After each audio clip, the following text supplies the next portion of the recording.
Hey everybody, I'm coming to you from Winchester, Virginia. Currently, I am standing at the 3rd Winchester Battlefield Visitor Center Park, and we are celebrating the 160th anniversary of the 2nd Battle of Winchester. There's a little piece of that battlefield here as the troops will march across these fields.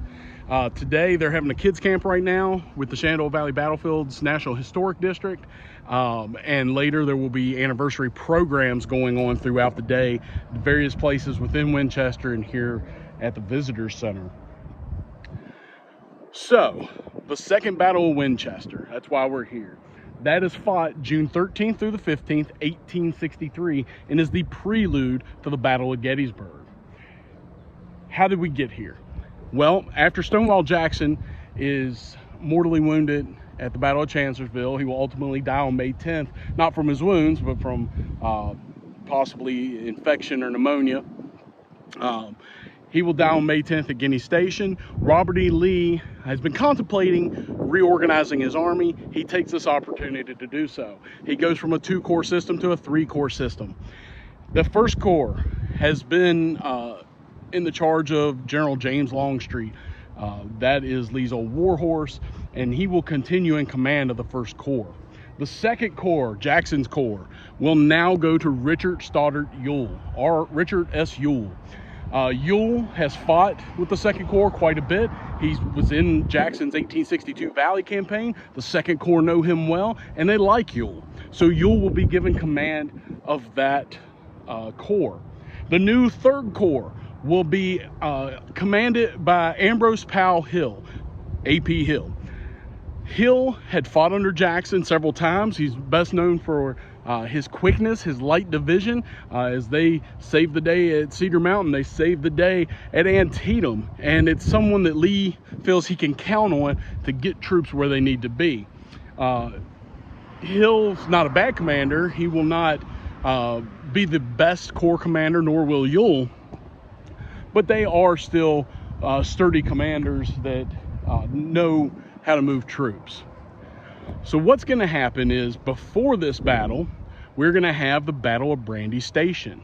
Why do we have the Battle of Brandy Station? That's June 9th, 1863. The reason we have that is because Lee has made a determination that he is going to invade the North. He's going to leave A.P. Hill's 3rd Corps at Fredericksburg. He's going to move the 1st Corps to Culpeper Courthouse near Brandy Station. At the same time, Ewell is there, but Ewell is going to be moving here to the Valley. What ends up happening is Joseph Hooker, the commander of the Union Army at this time, is trying to figure out where Lee is going. He will send the cavalry out, and there will be a big battle at Brandy Station where Jeb Stuart, the commander of the cavalry, is going to get kind of embarrassed. He's surprise attacked. He does win the battle in the end. He drives the Yankees off, but and really accomplishes his goal of keeping Lee's army shielded from the eyes of the Union Army, but it hits Stuart's pride and makes him look a little silly. The newspapers don't help any, as they just really bash him for the debacle that happens there at Brandy Station. Ewell, after the incidents there at Brandy Station, will move on into the Valley. He will come up into Front Royal, and he will split his 3 divisions. He will send Robert Rhodes up toward Berryville and toward Martinsburg. There's a garrison under a Union commander named McReynolds at Berryville. Rhodes is going to go and try to capture them. He's going to send Edward Allegheny Johnson, old Allegheny. He's going to send him up toward Winchester, and he's going to send Jubal Early up Route 11 toward Winchester. These guys will demonstrate on the south side of Winchester. In Winchester is roughly, if you count McReynolds, about 8,000 troops under General Robert H. Milroy. The problem is, really only one of those units has seen combat, and that's the 5th Maryland. They saw combat at Antietam, so it's been a little while. Most of these other units have been on garrison duty, protecting railroads, bridges, things like that. Not seen a lot of fighting. On June 12th, near Middletown, the 87th Pennsylvania and some cavalry will lay an ambush for some Confederate cavalry under Harry Gilmore. There's even a story of the ladies in one of the houses in that area, waving at the Confederates as the Yankees drew them in, trying to wave vigorously at the Confederates to tell them to stop. It's a trap. It doesn't work. The Confederates come down and they will take a devastating fire from the 87th Pennsylvania. Kate Sperry, who writes in her diary, she witnessed this. She said it looked as if they were killing all our men. The 87th is going to be bolstered by this. That's their first real combat. They've done something. They'll come back in, they'll talk about it there. But Milroy, even though this incursion has happened, does not believe that all these rumors he's heard of Lee moving toward him are true. He doesn't believe the Army of Northern Virginia is coming into the valley. He doesn't believe that Winchester cannot be defended. The problem with that is Winchester is not defendable. He has 3 forts. Well, he has 4 forts, but really 3 that play a role in this. He has Fort Milroy, Star Fort, and West Fort. The problem with those forts is they are all on the north side of Winchester. They were built by the Confederates, improved by the Union soldiers. He has troops in those forts. The demonstrations on June 13th on the south side will push the Yankees back. The battle will actually start all the way at Kernstown, on Pritchard's Hill. They'll push the Union troops back. The Louisianians will continue to push them for a mile until they get to about Bowers Hill.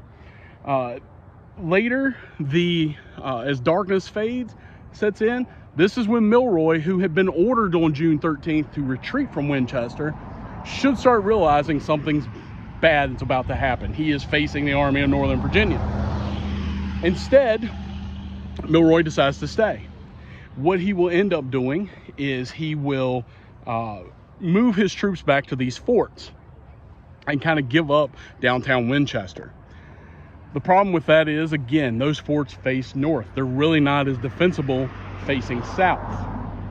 The next day, June 14th, Ewell will decide to have John Gordon's troops make a demonstration. They will move up and take Bowers Hill, pushing the Yankees off. And he will have Johnson's troops continue to make demonstrations to the south of Winchester.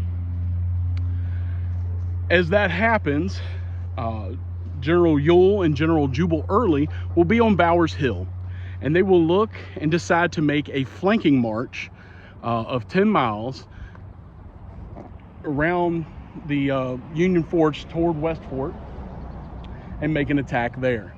Early marches out on this 10-mile hike, and he's virtually unseen. Milroy, in Fort Milroy, has an 80-foot flagpole that he goes up and looks off of. The problem is the hill that Early is coming behind is 110 feet high, so he can't see him. Early's troops, including the Louisianians, will make their way around into the wood line, and they will charge after a massive artillery barrage, much like at Gettysburg, except that this one actually works. The one at Gettysburg was basically ineffective. This is very effective. 20 guns firing into West Fort. The Federals are absolutely surprised. They thought hell itself had unleashed on them. The Louisianians charge. They take the fort. There's some hand-to-hand combat, but the charge slows down. After they take West Fort, they find a stash of Yankee alcohol. The Ohioans there had barrels of alcohol. The Louisianians, being the ruffians that they are, will open the barrels and they will get just drunk. And so the attack peters out after that. That evening, Milroy realizes, finally, I'm in deep trouble. I need to get out of here. He only has one route. That route is the Charlestown Road, which is just north of us from where we're standing. The Charlestown Road is his only route because Robert Rhodes of Ewell's division, of Ewell's Corps, has already made it to Martinsburg, chased the Union garrison out of Berryville. He's made it to Martinsburg. He's now sitting on the Valley Pike. That blocks that avenue to Harper's Ferry. The orders are to retreat to Harper's Ferry. This is Milroy. He can't go west around. He's got Early over there. His only chance is Charlestown Road. Ewell knows this, and at 2 a.m. on the morning of June 15th, he's going to send Edward Allegheny Johnson's troops around Winchester up toward the Charlestown Road. And they will get to the Charlestown Road before Milroy's forces. During the nighttime, it's early morning hours, but it's dark outside. The sun hasn't risen yet. There will be 5 different attacks by the Union soldiers against the Confederates who were entrenched in a railroad cut, the Winchester Potomac Railroad. They're going to be in there, and they've made up little breastworks and everything. And there's going to be 5 separate attacks. The problem is none of them are coordinated. Those attacks are piecemeal. No big massive attack ever occurs. During the battle, during this time, as light starts to come up, Milroy is going to take off. He's going to leave. He's going to leave right in the middle of the battle, and he's going to get the heck out of Dodge. This is going to leave his colonels in command. They, seeing the predicament that they're in, are going to end up surrendering basically in mass. In the end, there will be more than 4,000 troops that are taken, and they will be actually put in down here at the courthouse in Winchester. They'll be put in the front yard, and then eventually marched to Stanton, and then trained down to Richmond, where the officers will go to Libby Prison, and the enlisted men will go to Belle Isle. Eventually they'll be moved to South Carolina, and then a lot of these guys captured here will end up in Andersonville, where unfortunately they will meet their demise at the Andersonville prison. Milroy, meanwhile, hops on a train and goes to D.C. He wants to see his commander, Robert C. Schenck. The debacle that happened in Winchester, the War Department is furious. Henry Halleck wants Milroy arrested for not following his orders. Milroy never really got the orders because the telegraph was down, the communications, things had to go from Washington to Baltimore where Schenck was, and then out to Winchester. Doesn't work out so well. So what ends up happening is that Milroy decides, I'm not going to get under arrest here in D.C. He hops on another train, goes northbound. He goes to Harrisburg, Pennsylvania, and he talks to his friend, Governor Curtin. Curtin tells him, listen, you've already been replaced. All these troops that got out of Winchester have made it back to Bloody Run. Some to Harper's Ferry, probably about 100 of them to Harper's Ferry, but most of them have made it to Bloody Run, Pennsylvania, which is now Everett, Pennsylvania. And they've already got a new commander. Milroy will spend the rest of his life defending himself for the against the debacle that happened at Winchester, saying that he was following Schenck's orders. Milroy will get another command. That command will be in Tennessee, sent to the backwaters of Tennessee. And ironically, he will fight a battle against Nathan Bedford Forrest, and he will beat Nathan Bedford Forrest. So that's the Second Battle of Winchester in a nutshell. Very, very quick, brief overview. If you get a chance to come out, definitely do so. There is new property saved. There's going to be new trails going up. There's new fencing going up here at 3rd Winchester.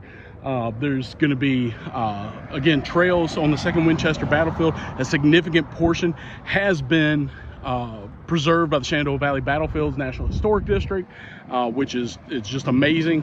And it's actually where a lot of the surrendering happened on the 3rd day of the battle, 2nd Battle of Winchester.